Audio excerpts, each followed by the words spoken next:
Hello, friends. Welcome to Magic, Creativity, and Life. Interesting conversations with interesting people. My name is Thorn Coyle, and I am your host. Thank you for joining me, and thank you to my Patreon supporters for paying for the recording and captioning of this series. Let's dive in.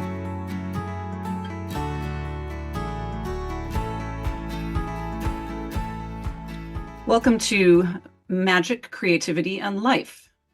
My name is Thorn Coyle, and today as a guest I have Director of Photography, Brad Rushing. Born and raised in Houston, Texas, Brad Rushing expressed an aptitude for art and science from a very early age.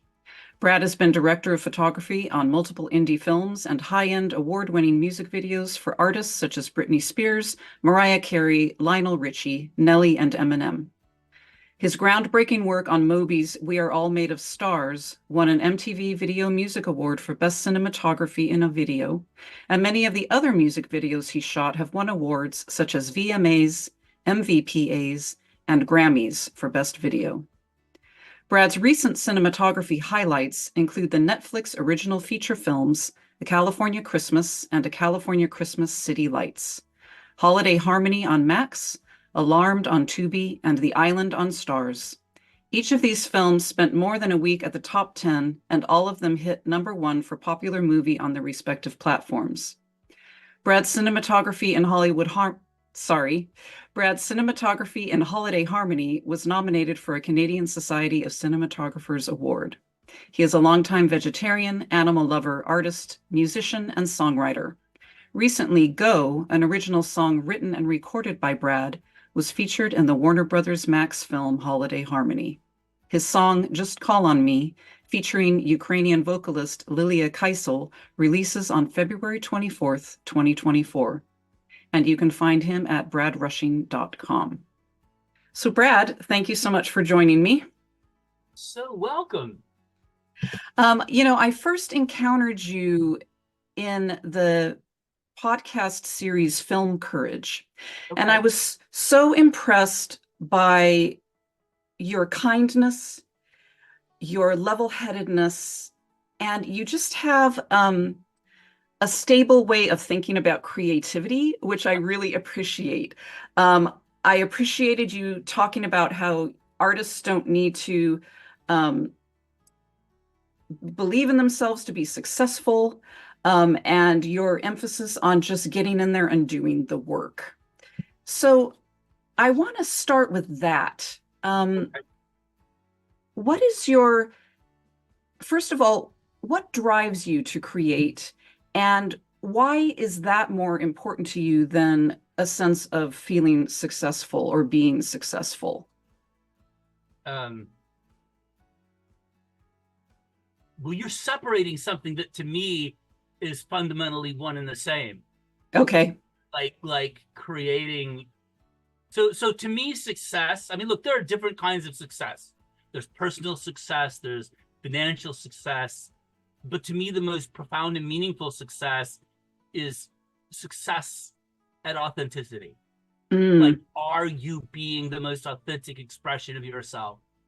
That is so much more important. Like, I wouldn't want to be making money for the wrong reasons. Mm-hmm. I wouldn't want to be making decisions for the wrong reasons. I wouldn't want, to be treating people crappy or doing things I don't believe in fundamentally to further what a lot of people call success.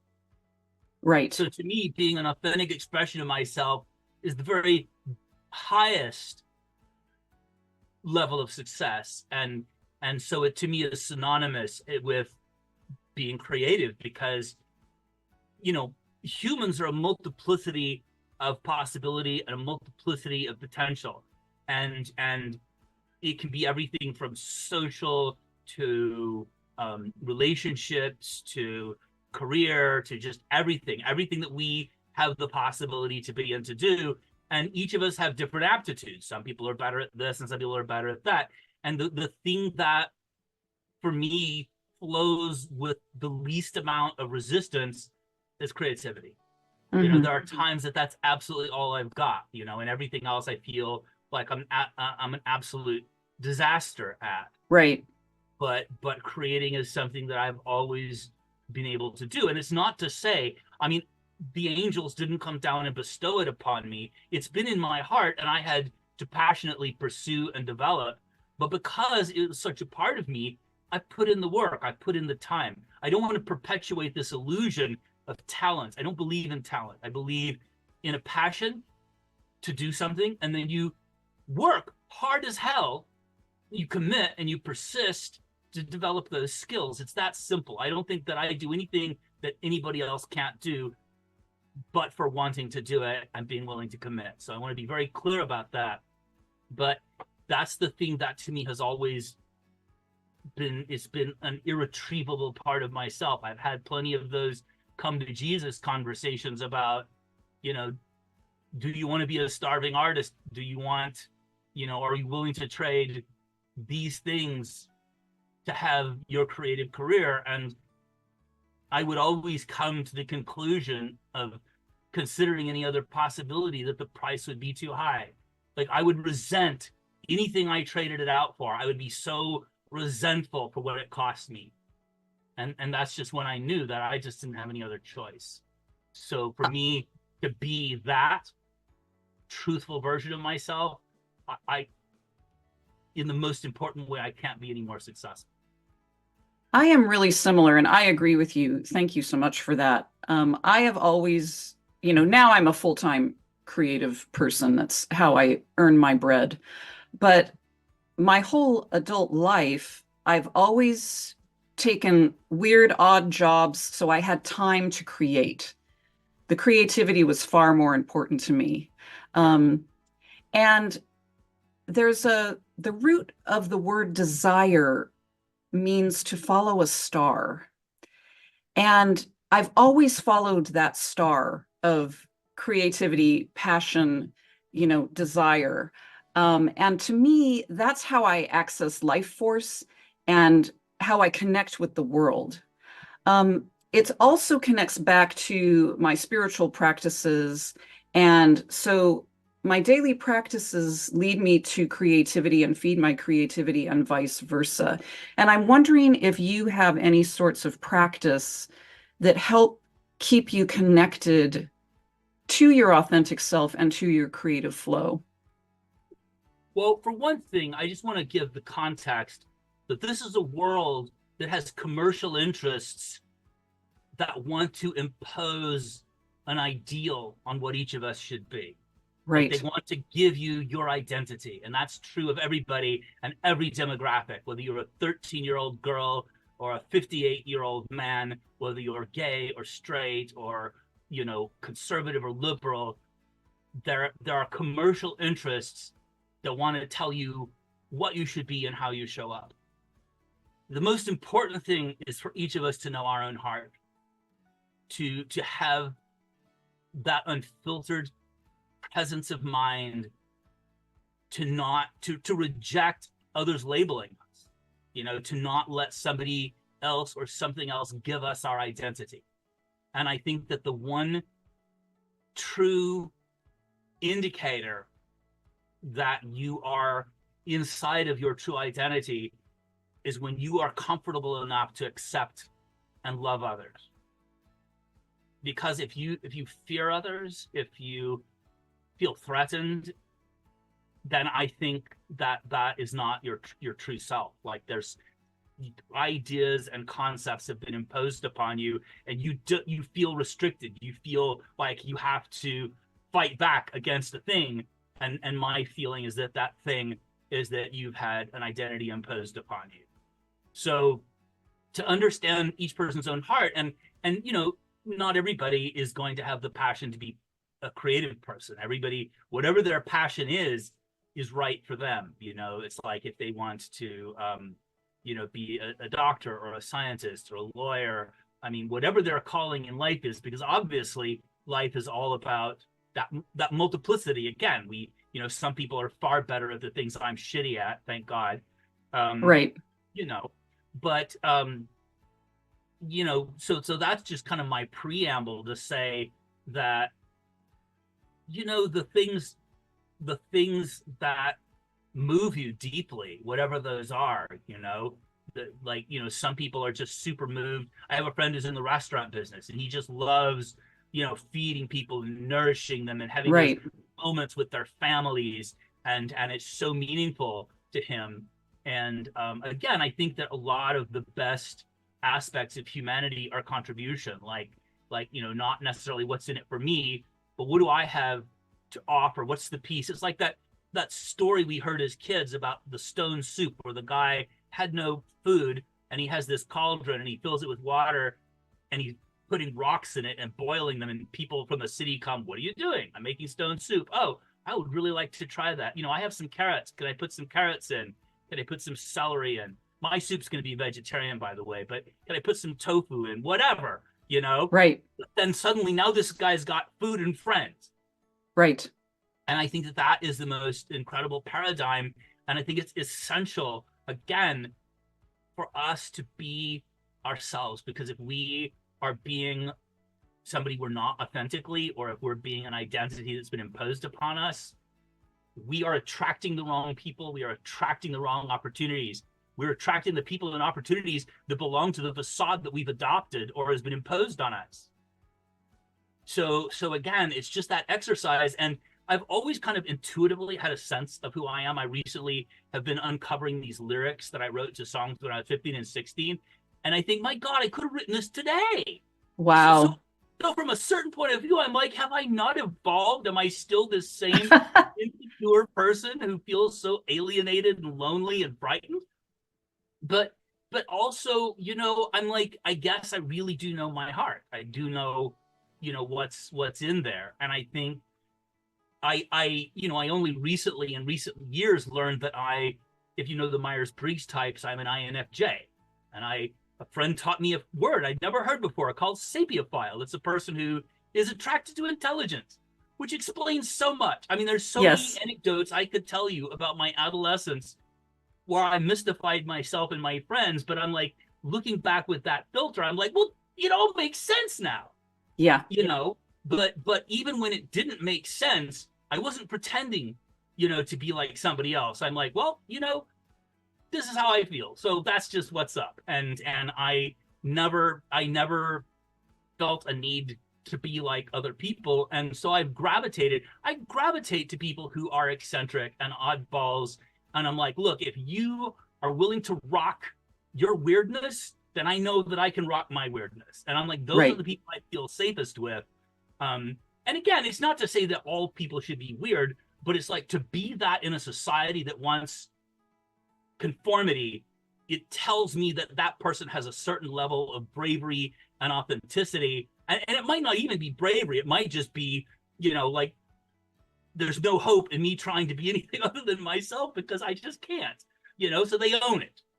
Yeah. But I think that that's just the important thing, is whatever makes you happy, whatever you have, again, to be able to contribute to others, because we are not islands unto ourselves. Like, whatever we do, I feel it should come from a place of generosity. Mm-hmm. So is generosity your antidote for feeling fear and alienation? I think so, because look, I feel fear and I feel sadness and depression. And one of the best remedies is to be kind to others. Like, when I feel I'm hopeless and I'm like, you know what, Brad, just give up, because you are unsalvageable. But I'm like, I can't help me, but maybe I can help you or somebody else. And I can do a kind thing. I can help you. I can encourage you. I can, you know, whatever, see what it is that you need. And I think that, you know, there's this great saying, we're all just walking each other home. Yes. And we all have pieces that other people need. We aren't born into this, you know, this entropy of a sealed world where we have everything we need. I've got things you need, you've got things I need, et cetera, et cetera, et cetera. And it's only through that emotional commerce and that social commerce that we are able at all to become the best versions of ourselves. And you can't go into the world gimme. You have to start by going into the world giving. Just like the guy with the stone suit. He didn't go around saying, hey, give me some carrots and tofu and other vegetarian, you know, sustenance. He went around saying, hey, I got this cauldron and it's rock soup. You know, he offered something. He contributed. And again, there's going to be people who say, well, I contributed, I got nothing, screw it. I've lived that. But you know what? Just because that's the case, don't let the world change you. Don't Mm-hmm. let the meanness of the worst parts of the world change you. Be your best self. Like, just always. It's like I am the only person I have control over. I don't have any control over you or anybody else. And so if they act like shit, at the end of the day, whatever is written about me, like let it be that I intended to give my best. I mean, I'm Mm-hmm. human. I'm sure I have my bad moments, but in my intentions, in my choices, I always want to be my best self for myself and for others. And I know that was a very meandering answer to your question, but hopefully it's suited. Yeah. No, my the core things I try to practice are gratitude and generosity. And they're my way of reflecting the reality that we are interdependent and interconnected, that everything in the cosmos is interdependent and interconnected. You know, every time I inhale, I'm breathing in life. Every time I exhale, I'm connecting with every living being. You know, our blood is filled with dying stars, right? You know, we rely on the trees and the animals and everything around us, and we rely on each other. And for me, that's also the seat of my creativity because what brings me back to creativity and interconnectivity and gratitude are noticing all the small things, you know, the small pieces of art left slapped on, you know, city street signs, the flower in someone's garden, the way the light looks on the leaves. And I'm sure as someone who is a cinematographer, director of photography, you know, light and image, and then you're a musician, sound, right? You must be communicating with all of that every day, and throughout the day. And to me, that's really important. And it's important that all humans find a way to connect with that and find their own expression. And I agree that not everyone is going to be a capital C creative person, but we're all creators in our own way. Sure, of course. But we create ourselves. Yeah. We create however we show up in the world, no matter what your role in your community and your social circle is, you create that. So Yeah. yes, all creators in that sense. Um, yeah, I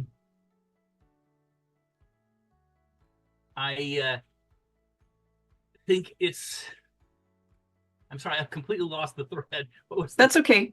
We're Could you just spell that out? I feel we're riffing on interconnectivity and oh, creativity. interconnectivity. Yes, that's what I was going to tell you. Interconnectivity. So, yeah, I mean, again, interconnectivity doesn't necessarily mean action reaction in an animalistic way. I mean, all of us are biological creatures with impulses that we inherited from tens of thousands of years ago, be they anger, hate, love, lust, whatever, you know, those exist.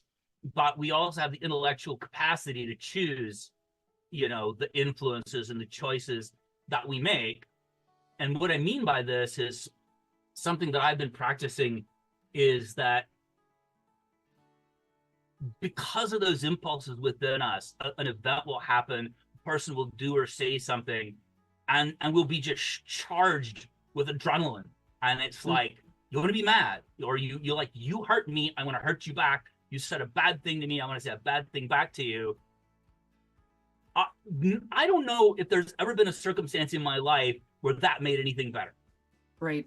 Like we have the feeling, we have that energy within us, but I think to go with our initial visceral impulse, we just have to have the presence of mind to ask ourselves, is this gonna make me feel better? Is it going to evolve the situation or the other participants in a beneficial way? And I usually would say no if it's something that's, you know, aggressive or hateful. And so what I do, you have to release the energy. You can't just sit there and stew in a difficult emotion. But what I've discovered is what I call emotional alchemy.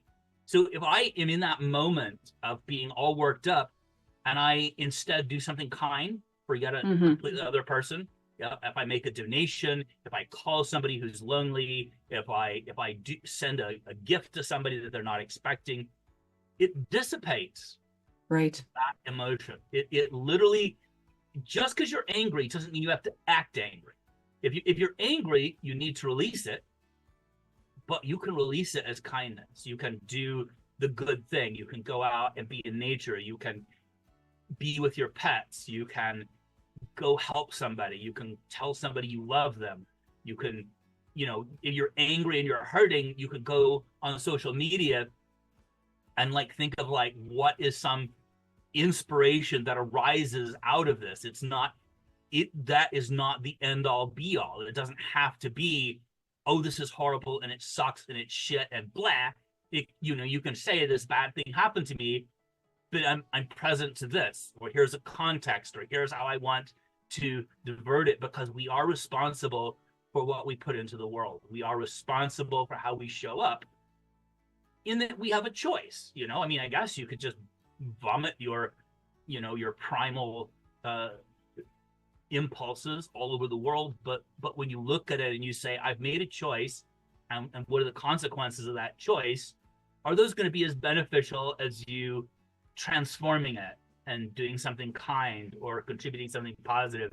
And again, I just always try to have that awareness. If you talk about interconnectivity, I think with it comes a responsibility. We just don't go out in the world and create turbulence for the sake of creating turbulence. Right. I never want to be harmful to other people. I don't want to make that choice. Again, I'm not perfect. I'm sure it happens, but I don't want it to come from a deliberate choice. And I think we can choose to show up consistently in a way that is, look, making selfless choices and being kind to others is also doing things for ourselves, because it nurtures an environment around us of gratitude and peace, and people understand that you care about them. You nurture relationships, and so it just, there's a symmetry to it. There's I don't feel like stumbling through life without intention, I suppose. Basically, if I were to sum it up, is like, think of who, the world you want to live in. It's like, that's one of my, I live by two principles. One is do unto others, and two is be the change you want to see in the world. And that's it. That's my entire philosophy. There's no spirituality. There's no nothing. It's those two things, and that's it. Well, when you're talking about emotional alchemy, what I hear you talking about is alchemy is full of transmutation, right? Of shifting, from one substance, moving it through the fire, transmuting it into another substance, refining it. That word, yeah. Yeah, refining it, right? So, and it is a form of magic in my book. But I want to bring in another facet to that, which is, if I have anger, if I'm going to express anger, I personally need to make sure it's coming from love and not hatred or alienation, right? Because sometimes anger can be a galvanizing force for social justice, or for creativity, for a lot of things, right? So it's, what is the impetus for the anger? If my anger is arising from love, that is fuel that I can use towards right action, as opposed to just the spewing that you're talking about, right? And part of our work as human beings and as creative human beings is channeling our emotions, channeling our thoughts, and, as you said, marrying those with our intentions. Yeah, and it's I'm not saying I don't feel those things. I have the same biology and physiology as you and everybody else. I feel all of those things. But I make the choice of how I express them and manifest them, and I want it to be in a way that best serves myself, others, the community. Like I just don't want to be a harmful influence in this world. Yeah. It's like, I'm gonna be hurt. I'm gonna hurt no matter Yeah. what. Yep. That's is as a human, I'm gonna hurt. I don't want to perpetuate and transmit that. I want to transform it, transmute it, as you said. I want whether it becomes art or music or a film or an act of kindness. I want to have that level of control over myself and my presence in this world. And I feel like as a member of the community, humanity, that I want to give my best in as much as do unto others. I would love for people to give their best to me. I would love if somebody's angry at me, I would love it to be expressed in a polite and kind way that is rational, and I'm able to understand it and to respond to it appropriately, because we all are going to feel all of those things. Right. And the choice is, how do we communicate? How do we articulate that impulse in such a way that the outcome is optimal for our benefit, benefit of others, for the community, and for the people to whom we are an example. Right. Yeah, that last one, for the people for whom we are an example, is something that I think a lot of people forget, that we're all examples to each other, or we can be. We can make that choice. Like every day on social media, I want to put out signal instead of noise. I want to put out some beauty instead of, frantic fear and alienation, right? That's a choice I make. And that's one way in which I'm attempting to be an example, right? It's also good for me, as you said, right? Yeah. Yeah. So I want to circle back and ask so you have clearly been using creative expression since a young age. What do you consider to be the roots of your creativity? Like, have you always written? Have you always made music? What did that look or feel like to you as a young person?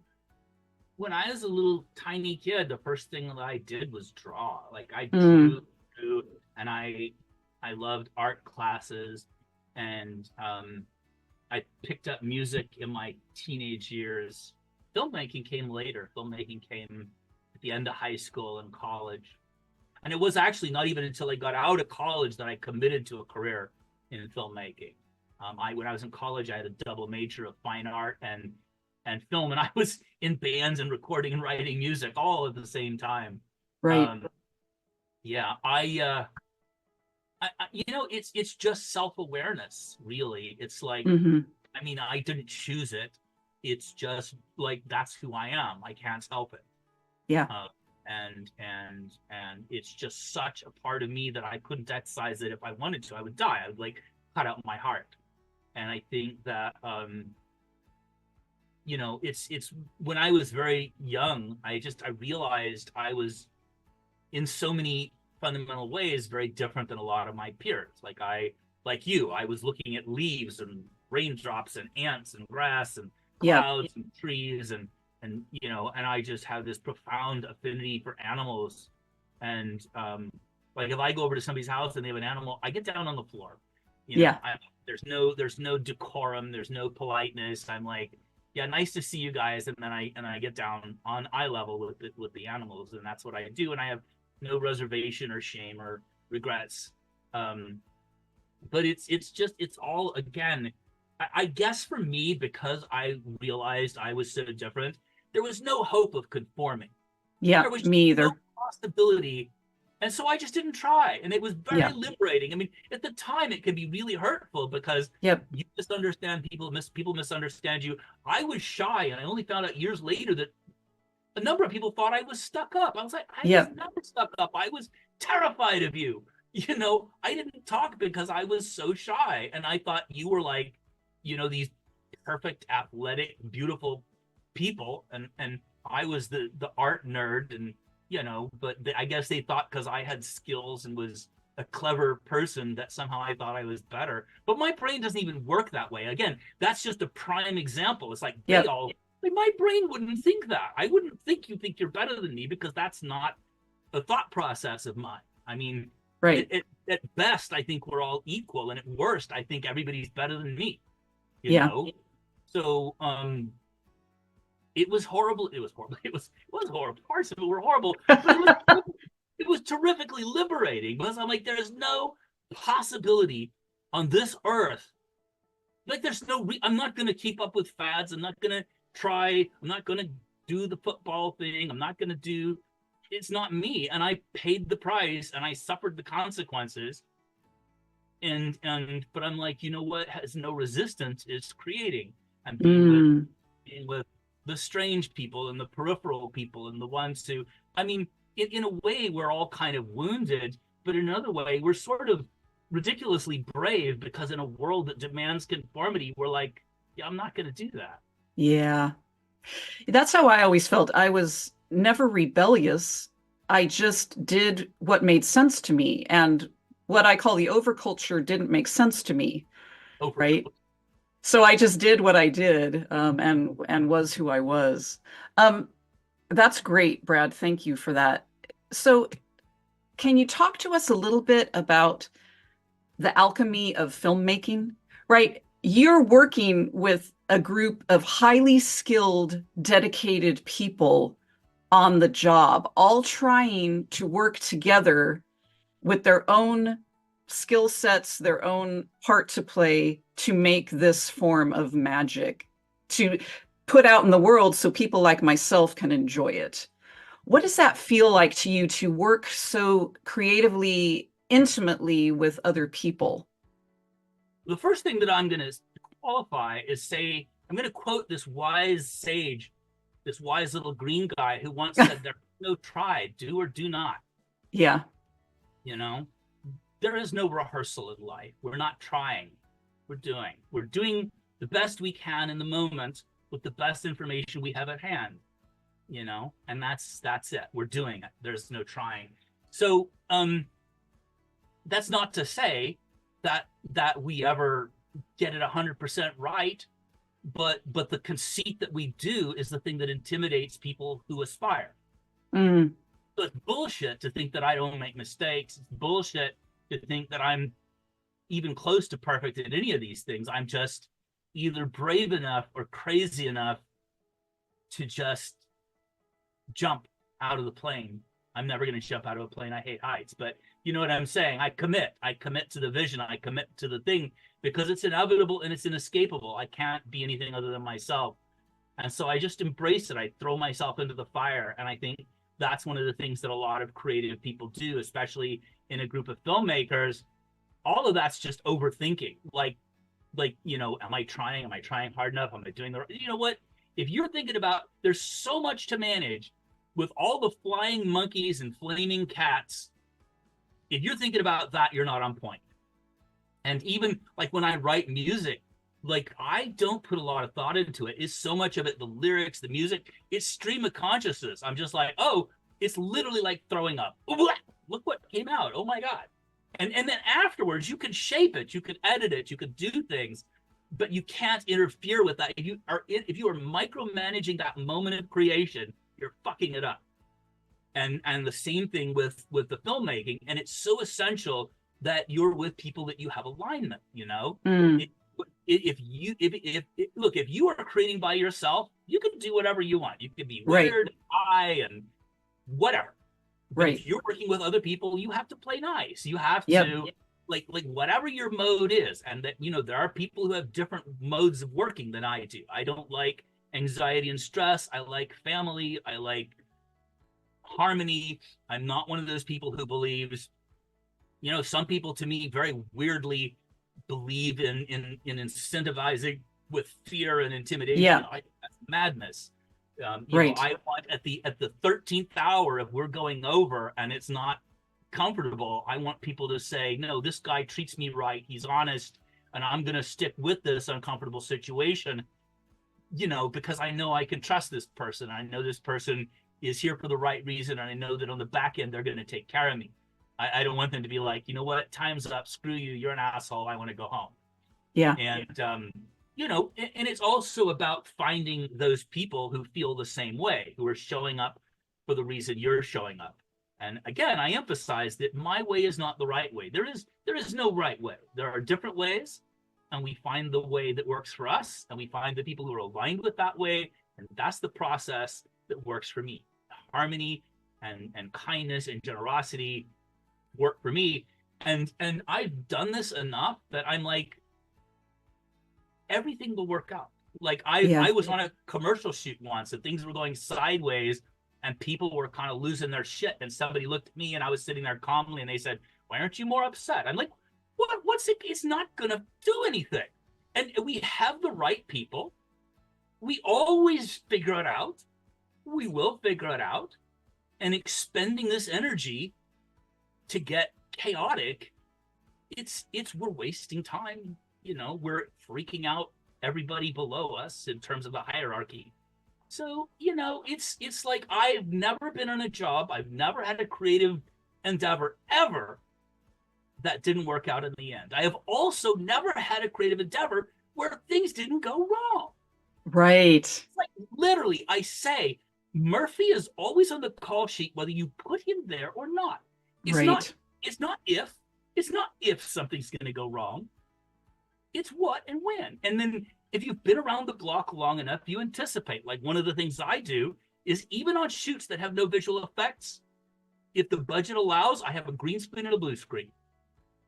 Because you know what? If I have to pull a magic trick out of my pocket, boom, there it is. And I have other magic tricks. I have things like that where I'm like, the unforeseen might happen. And if the unforeseen happens, this Boy Scout has got the tool. You know, so you can't go into the thing thinking it's going to be smooth sailing, because it never will be. That is not normal. Normal is being dashed on the rocks. That's normal. So you have a plan for that. You know what I'm saying? And if you're with people who are chill and relaxed and they know that stuff's going to happen, and if you have a day that goes sideways that people like, we'll pick it up. It'll be fine. We'll figure it out. You know, I'm not to say that doesn't. It's not. That's not to excuse incompetence or people thwarting safety or maliciousness. I mean, those are bad things. Obviously, what I'm talking about presupposes that folks are professional, competent, well-intentioned, and that is right. Most of my sets. Most of my sets, you know, are with good people, and that is just like in life. We accumulate that circle around us over time, and I find that, and I'm using the word good people contextually. I'm not using it objectively. I'm not saying that the people outside of that are bad people, but people who are a good fit with my mode and my alignment. And people who are good people for us tend to know good people, like people who you have an affinity for, know other people who you probably will have an affinity for. So as you build circles and they build out like that, you know, you kind of move in those groups of people where the way I like to express it is that there's not resistance. It's effortless. Communication is effortless. I mean, literally when you're on a set and the best mode, the less you're talking to each other, and I don't mean that you're mad. I mean, but like if you and the director have prepped and you just are joking and kicking it on set, it's not because you're screwing off. It's because y'all are one brain. Yep. And that's what you want. And that's what you want with everybody. That is the idea. Well, and I think that's such terrific wisdom for creative people, that something's always going to go wrong and it's all going to work out in the end if we're present with it, which is what I hear you talking about. I hear you talking about being present on the set with the creative act, with the other people on the set. And I think we can extrapolate that out to a lot of other community endeavors, right? You know, it doesn't matter what we're working on. If we keep those things in mind and remain responsive and responsible to each other, then things are going to work out, which I appreciate. There's this great saying that success is opportunity meeting preparation. Mm-hmm. Preparation being paramount. And that preparation can be from the moment I first picked up a crayon and started drawing. That's right. It can be college. It can be my early internships. It can be those hard lessons. And it can be the 2 weeks before the shoot where I'm looking at the reference materials and having conversations with the director. The reason we're not having those conversations on set is because we already had them. Yep. On the same page. Yeah. You know, and I'm not saying I never have conversations, but you know, it's like if you are in a creative collaboration, the less you are compelled to redirect the other person, the more you're on the same page. And Nice. and so that's what I mean is like, if you look at everything in life as a as a opportunity, even the bad things like the strike. You know, one of the things during these strikes where we all were out of work, you know, I mean, I was going through it as so many of us were, and I am paying such a high price for this financially, emotionally, mentally, and I'm not going to let it tear me down. I demand for this price that I get value, and that value means that I have to learn things. I have to learn things and evolve into a better version of me.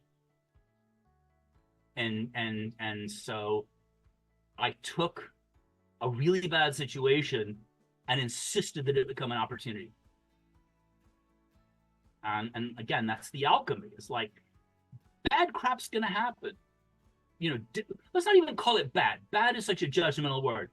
Disadvantageous things, things that are apparently setbacks, things that are apparently just really unpleasant, frustrating things are going to happen, just like Murphy's going to show up. And if we can transform those and say, yes, I'm getting kicked in the head, but I'm going to learn how to dodge that boot. I'm going to go away from this and I'm going to learn Kung Fu or whatever. Do you know? In that moment, you're not, I mean, look, I have the emotional damage as everybody else. I'm not saying that I'm above that. But again, it's that presence of mind. It's the fact that my mind is going, I'm getting the bejesus whacked out of me here. But what am I going to do next? Mm-hmm. What is my choice going to be? Am I going Right. to submit? Am I going to break? Am I going to make a choice that empowers me and perhaps inspires me? Yeah. So during the strikes in Hollywood, were you working on other creative projects just to keep that spark alive, along with learning these hard lessons you're talking about? Absolutely. I mean, the main thing I've been doing is working on music. Yeah. And you have this new song coming out. Yeah. And I also I worked on some projects. I mean, some pet projects. Some of them I volunteered my time, some of them I did get paid for, but the nice thing about the music is it's self-generating. Like, Yeah. I can't self-generate a movie. Like, Right. even if I had the money, even if I had unlimited funds, it takes a while to spin up. I can't go out the door tomorrow and shoot a movie. Yeah. So, but with music, I literally don't even have to have anything. I mean, I could just do it in my head.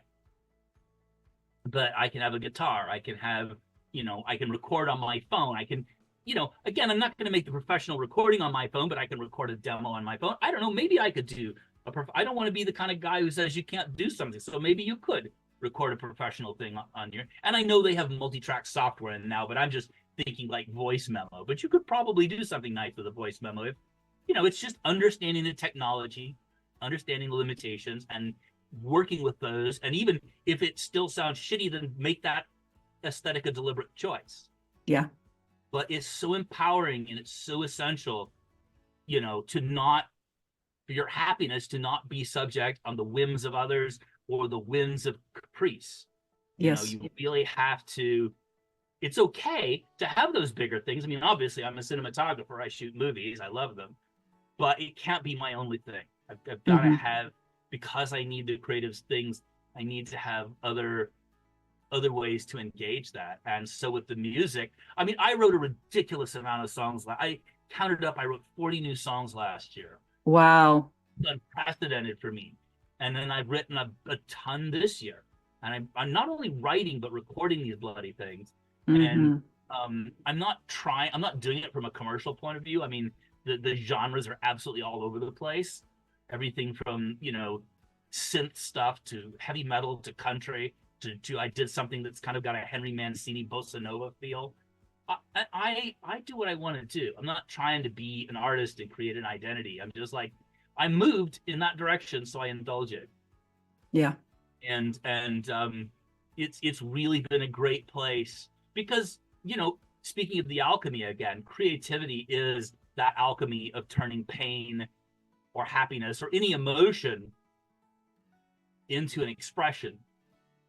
And one of the things that I've said before is that I feel things emotionally so intensely that if I don't get them out, they will literally burn me up from inside.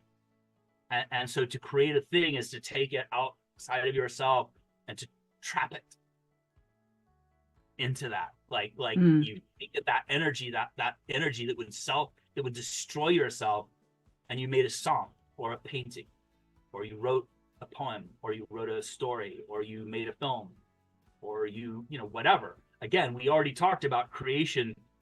Just as human beings, we create our identity. That creation could be you going to a homeless shelter and volunteering. Right. You are literally, again, we come back to that alchemy of as human beings, we have that energy of emotional resonances within ourselves. We can choose to create it in a traditional creative medium, or we can express it in some other way. But it doesn't have to be that one-to-one correlation. You could feel sad and horrible and write a love song, or a hopeful song, or you can feel hopeful and write a sad song. I mean, it's like, Hmm. wherever your muse tells you to direct that spirit. That's beautiful. Um, I want to start winding up, though I feel like I could talk to you for another hour. We do And a follow-up sometime. yeah, that would be great. You have such you have such a terrific way of expressing your concepts. But I wonder, do you have any idea or feeling? What is something that makes you feel hopeful right now?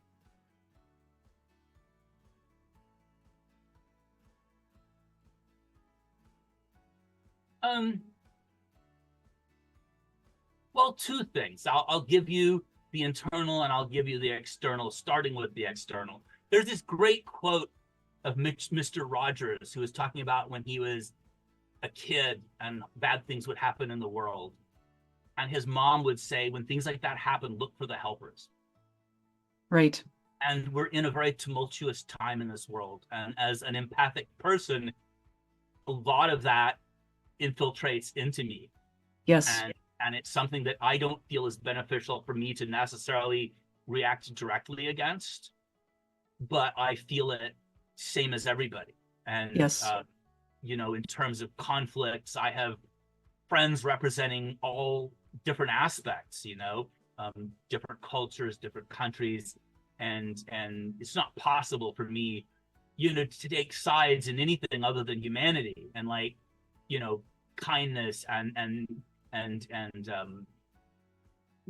love, to sound like a hippie, but it's like I just, again, I feel like compassion should always reign, and I feel like the people who show up, as Mr. Rogers' mom said, with the solutions, with the generosity in the moment of anger and passion, are the ones who can redirect into inspiration and possibility.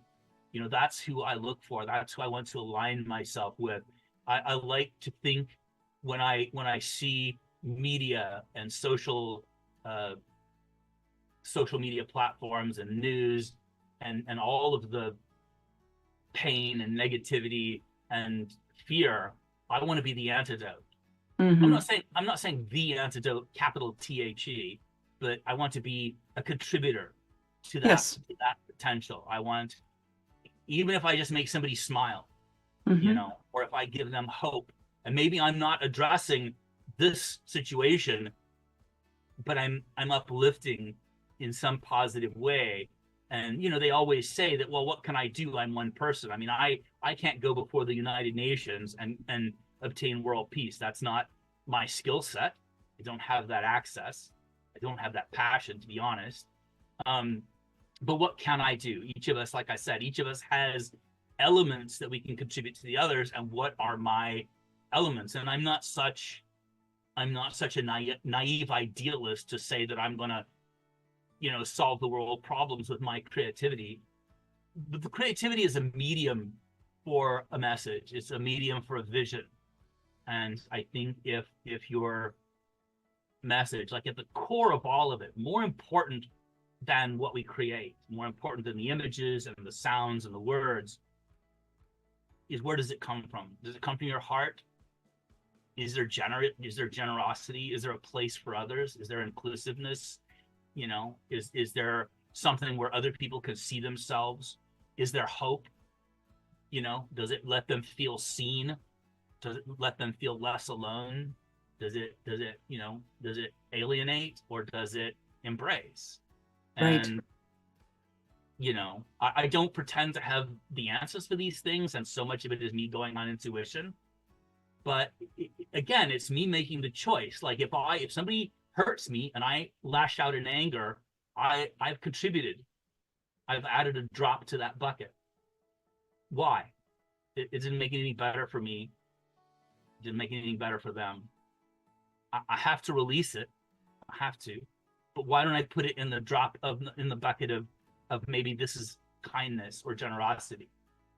And it doesn't have to go back to the person who hurt you. Like, you could shut that door and turn around, and now there's somebody who's hurting, and be kind to them. Mm-hmm. Like I just want to be super responsible for the energy that I put into the world.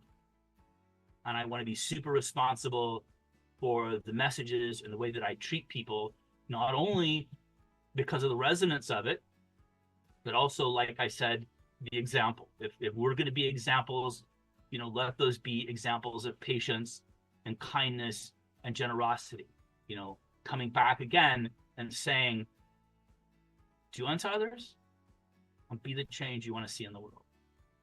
Great. Thank you.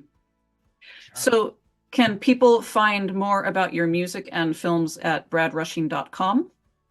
Bradrushing.com is my cinematography website. I'm still trying to learn the ropes on social media in terms of the music. I did create an Instagram and a Facebook, both for my music and art, but I find it really cumbersome to be juggling 6 different things. Yeah. And are you on Bandcamp or anything else? I am on Bandcamp. But also, again, I release through CD Baby, which populates all the streaming services. My music is literally everywhere except the free platforms. So, great.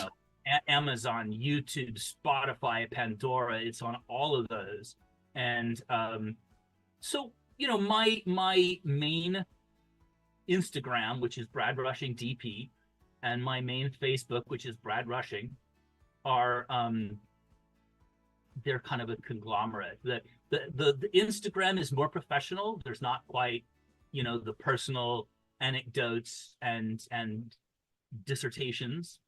And with Facebook, because it kind of lends itself more to text, sometimes I will write a lot more, just thoughts and things like that. So it's great, and I'm happy to have people follow me, and everything is public again. I'm not a particularly private person, and the criteria, of course, is that I like positive, generous, compassionate people, because I am one, and so that type of energy is always welcome. Wonderful. Well, thank you again for joining me. And you can find Brad at bradrushing.com and on any music streaming service, and as Brad just said, on Facebook and Instagram. And as usual, you can find me at thorncoyle.com. And for all our listeners, I wish you a magical, creative day.